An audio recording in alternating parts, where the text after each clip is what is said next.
So we got the Koschei in the new Webgrave update. It's a new SMG type weapon that fires in bursts. This thing looks cool, which was the main reason I went for it so hard. It feels great to use, and it has a special secondary firing effect that makes it seem like it should be pretty powerful. The card reads, reloading unleashes homing bone shards that decay enemies. Recharges after 3 kills. Taking damage also recharges the swarm. After killing 6 enemies, the swarm launches more shards with enhanced power. And all that sounds good, right?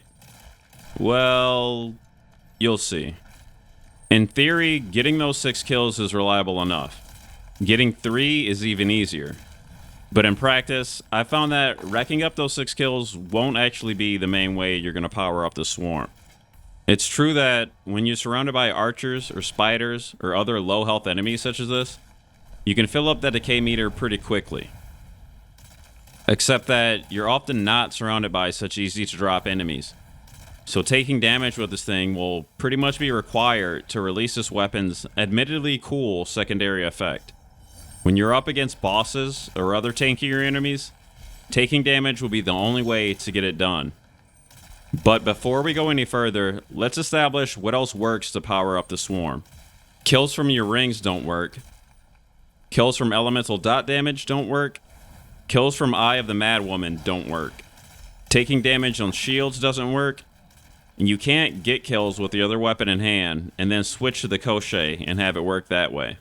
The only things that do work are getting kills or taking damage with the Koschei in hand.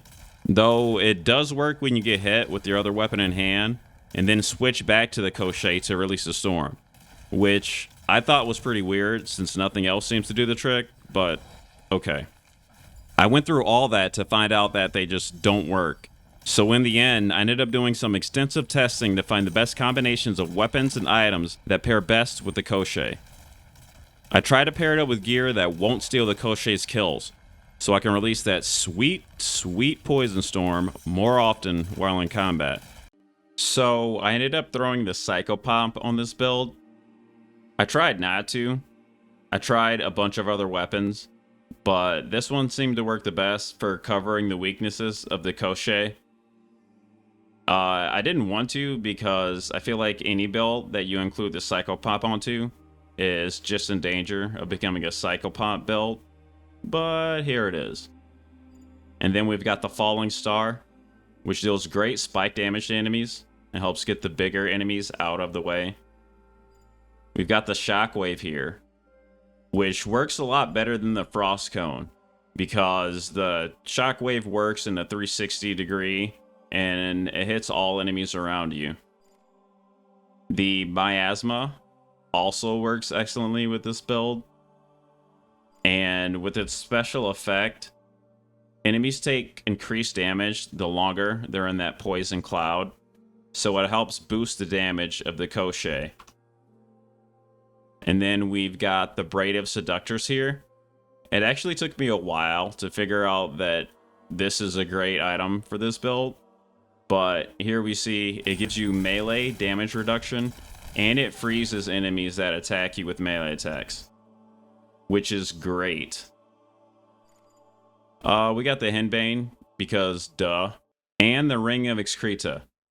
It'll deal great chip damage to enemies, and it won't steal your kills, while also applying decay.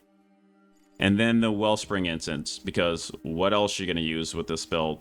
The Rosaries you use in this build are very important. We've got Damage Resistance Bead, Light Spell Charge Bead, Spell Recharge, Ammo Preservation, and Dash Stamina Bead. All these work great, and they work well together when combined with the Koschei.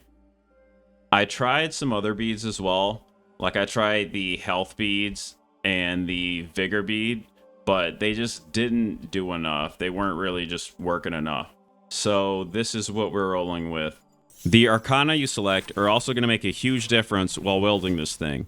First, slot in the earth element and go for atrophy as soon as you can. Then look for decay echo, fertilizer, infectious cloud, and necrosis. There's a lot good here you can go for in the earth element.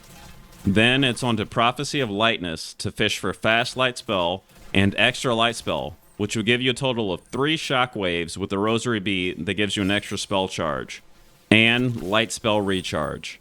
Prophecy of health to give you increased max health and weakened enemies. Prophecy of spells to get lasting element and cascade. Heaviness for fast heavy spell and heavy spell recharge. And painful recharge, which is pretty much a beast in all cases.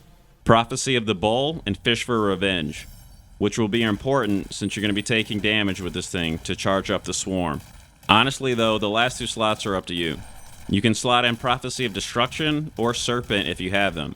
I don't yet, because I can't get through the boss at the end of the Wailing Tower with enough Divine Essence to purchase them. But if I did, I would throw those in somewhere. All of this will make a huge difference for the feel of this weapon and the overall effect of any build you make around it. So is the Koschei worth it? Well, kinda. To be honest, I really didn't like this gun during the early iterations of this build. I ended up dying a lot and wondering why it was even put in the game as a new weapon to begin with. But the more I played around with it, the more I figured out what worked best with it, and the more I came to appreciate it.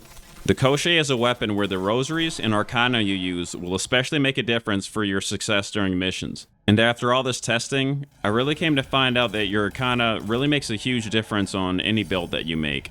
And I can't help but feel the developers intended it that way. The thing about the Koschei is, it wants you to have massive survivability to make the most out of it. But you ain't tanking hits like that in this game.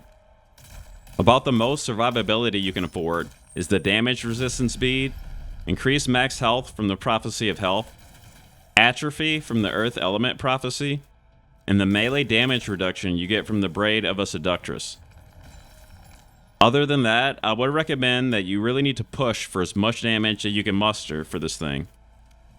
To fix this weapon, I would recommend some sort of inbuilt damage reduction while you're wielding it, or making it so dealing a certain amount of damage to monsters fills up the decay meter and not just kills. Other than that, the Koschei is a great weapon for mobbing.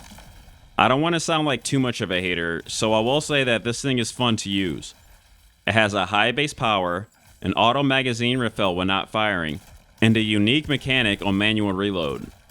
With the build I eventually worked up, I began to not even notice the downsides of the weapon, and I was tearing through even the most difficult hordes on maps like Witch Mountain. But for bosses, the Psychopomp. Just use the Psychopomp. Koschei.